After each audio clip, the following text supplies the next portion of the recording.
السلام عليكم ورحمة الله وبركاته. اهلا بيكم معايا في معلومة جديدة، والنهاردة هنتكلم في معلومة كده انت بتجيبيها بتستخدميها كشخصيا، وممكن تجيبيها وما تناسبش معاكي ومتبقيش عارفة توديها فين بعد ما انت اشتريتيها واشتريتيها بتمن غالي، وانت جايباها عشان تناسبك كده في من ادواتك الشخصية ومطلعتش كويسة، والنوع بتاعها ما ناسبكيش بمعنى اصح.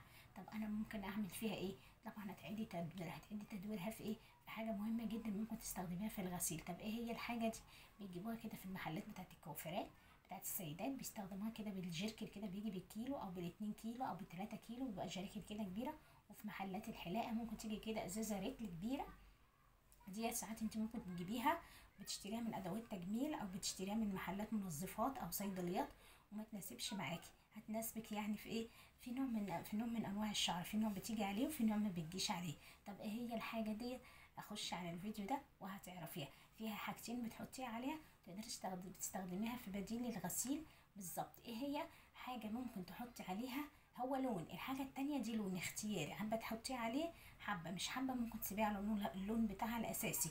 الحاجه التانية بتحطي عليها كده نوعيه معطر، هي ديت اللي اللي ممكن تحطيه اجباري، عشان تديك معطر اكتر بالنكهه اللي انت بتحبيها. بتحبيه باللافندر، بتحبيه بالخوخ، بتحبيه بالبرتقال، اي اسانس كده بتشتريه خام وبتحطيه عليه. بس ما يكونش معطر من الزيوت بتاعت البرفانات، لا هي بتجيبه معطر من اللي احنا بنعمل بيه البرفانات بتاعت الشقه كده، العطر الجو بمعنى اصح. طب ايه هي الحاجه دي؟ خش على الفيديو ده وانت هتعرفيها، وتحطي عليها المكون ده، ولو شايفاها تخينه شويه ممكن تخففيها بشويه ميه وتضربيها بكده مضرب عندك، وتحطيها تعبيها تاني في الجيركن او في الازازه اللي انت كنت جايباه فيها، وتعيدي تدويرها في الغسيل. طب ايه هي الحاجه دي؟ خش على الفيديو ده وانت هتعرفي ايه هي. ويا رب النهارده معلومتي تكون عجبتك، واتمنى اني اشوفك كده في متابعه باذن الله باستمرار، وتستني كل معلومه جايه باذن الله. واقول لكم السلام عليكم، وادخلوا على الفيديو. شايفين الجمال ده؟ شايفين النعومة دي؟ شايفين الحلاوة دي؟ شايفين؟ هي دي بقى. انا كده حطيت عليها اللون بتاعي، لو انت حابة تحطيه، حابة تقولي لي ايه ده انت جايبه لنا صابون سائل، هو احنا كنا بنحط صابون سائل على شعرنا؟ لا اصبري، انت مستعجلة ليه؟ انا بس بوريكي، بس شوف النعومية وشوف الحلاوة بتاعتها. انا حطيته زي ما هو كده، حاجة كده بنستخدمها، بيجيبوها لنا ساعات في الكوافيرات وبنستخدمها على طول بعد الغسيل. طبعا دي حاجة سهلة ومش مستاهلة يعني تفكيسة تقولي لي يعني حمام كريم والكلام ده. لا هو مش حمام كريم. بصي انا كنت جايبة ده ايه هو؟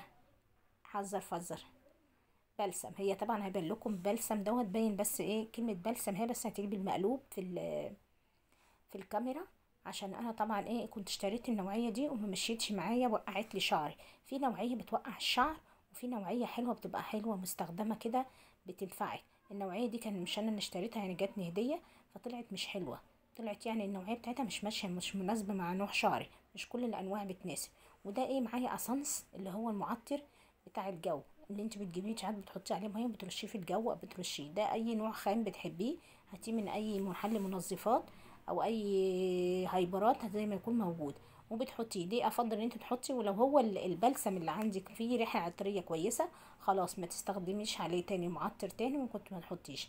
وده لون اختياري، حابه تحطيه. انا حبيت بس اوريه لكم ان هو هيبقى زي بتاع الشركات بالظبط. ما الشركات طبعا احنا بنشتريه بالازايز، طب هنستخدمه في ايه ده؟ هتستخدميه في الغسيل يا حلوه، معطر وللغسيل اللي هو الدوني بمعنى اصح. حاجه كده افتكاسه كده هوت، بس فعلا حقيقي بجد انا مجرباها. لو انت عندك شويه بلسم كده قديم ومش مناسب على نوع شعرك، او جبت ازازه او حد جاب لك هديه ومش مناسبه معاكي، ممكن تشتريه بالجلاكل، بيوفر معاكي طبعا احسن من ان انت بتجيبي غالي. الازازه قد كده بقت بالشيء الفلاني. هتحطي اللون عليها وتقلبيها باي حاجه عندك، بعصايه بمضرب، بس خلي بالك من الحاجه العطريه، والطبق اللي انت هتستخدميه يكون خاص بالحاجات دي عشان ريحه العطر هتبقى فيه طبعا. اهو بالمنظر ده زي ما انت شايفه. عايزه ازود اللون تاني هزوده، لقيته تقيل هحط له شويه ميه، وتستخدميه بعد الغسيل. اول ما تغسلي كده في دوره الشطف، انا هعبيه في الازازه تاني في دوره الشطف طبعا.